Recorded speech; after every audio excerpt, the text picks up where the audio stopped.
এবছরের প্রথম আম খাচ্ছি। আমগুলো নিয়ে আসছে আমার চাচা শ্বশুর, আমার দাদা শ্বশুরের বাড়ির থেকে, জিটকা থেকে। প্রতি বছরেও নিয়ে অনেক আম সবজি অনেক কিছু আনে, কয়েকদিন পর পরই নিয়ে আসে। আমগুলো দেখতে পাচ্ছেন অনেক বড় বড় হয়েছে। তো তুলনামূলক আমগুলো ছোট এখনো, তাই আমি এটা দিয়ে আচার করব না, কিন্তু একটু চাটনির মতো করব বেশি করে মিষ্টি দিয়ে, যেন ফাতেমা খেতে পারে। ফাতেমার আবার এসব খুব পছন্দ।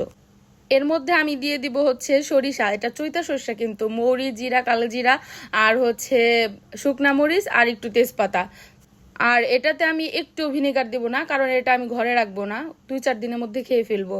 আর একদম খাঁটি আমার আপার পাঠানো সরিষার তেল দিয়ে আমি আচারটা বানাবো। খেতে কিন্তু খুব মজা হবে। কে কে খাবেন সবাই চলে আসবেন। দেখতে পাচ্ছেন অনেকটা চিনি দিচ্ছি, কারণ আমগুলো অনেক ছোট ছোট, আর এত ছোট আমের মধ্যে তো একটু বেশি চিনি দিতেই হবে, তা না হলে এটা প্রচুর টক। আমি এমনি একটু খেয়ে দেখছি। আর সব মেয়েদেরই টক পছন্দ, জানি না কেন, আমার মিষ্টি অনেক পছন্দ।